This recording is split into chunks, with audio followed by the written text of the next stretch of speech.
In 1995, 14 wolves were reintroduced to Yellowstone National Park. From there, those 14 wolves basically saved the entire park's collapsing ecosystem. Let's talk about that. Don't forget to subscribe so you never miss an upload, and let's jump in.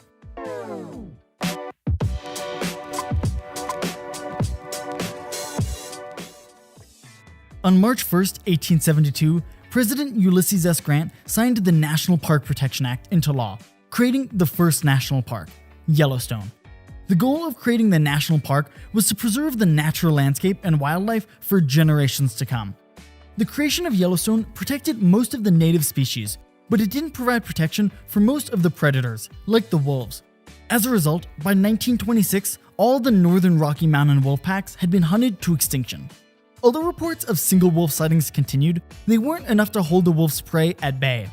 By the mid-20th century, the deer and elk populations increased substantially, resulting in overgrazing, particularly of the willows and other vegetation important to soil and riverbank structure, leading to heavy erosion.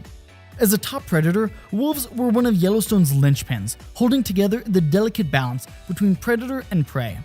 Their removal in the early 20th century disrupted food webs and set off something called a trophic cascade. The wolves' natural predators, in this case the elk, multiplied, all while consuming increasing amounts of foliage. This hurt the species that relied on that vegetation, like the birds who nested in the trees, and the beavers who used the willows to create their dams.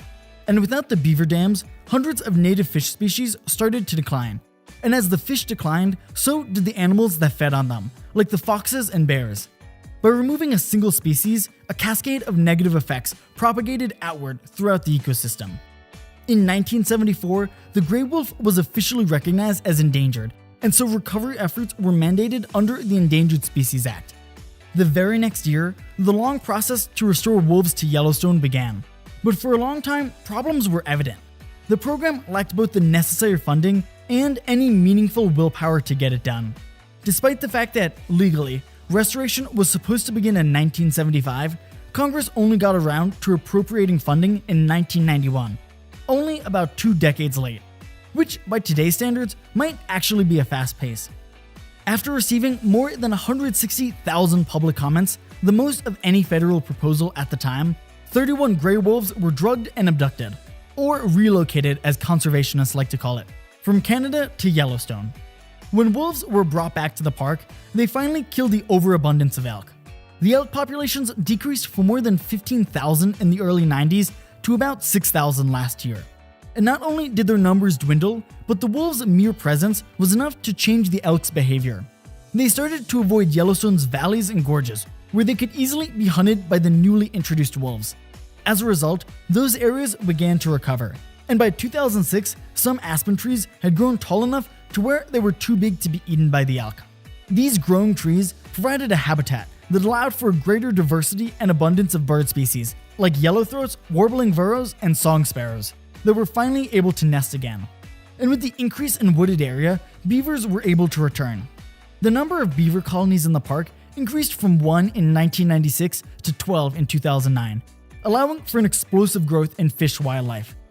It might sound a little strange that beaver dams help fish populations, but by rising the water level and calming the stream, they make it easier for fish to hang out and reproduce.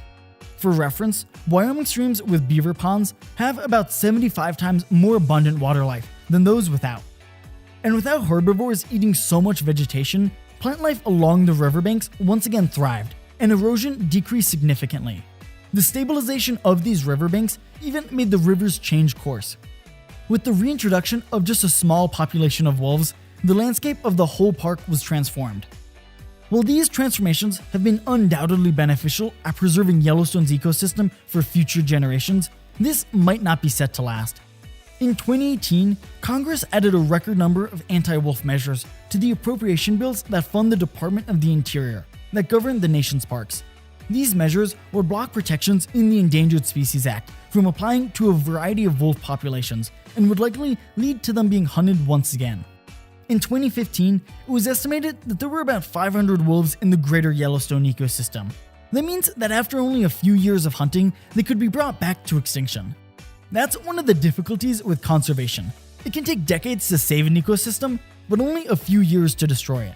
If we don't act fast, wolves could once again be subject to the same hostile extermination practices that pushed them to the brink of extinction. But hopefully, they'll be howling at the moon for years to come. I hope you enjoyed getting smarter with us today. If you did, be sure to subscribe so you never miss an upload. And remember, there's always more to learn.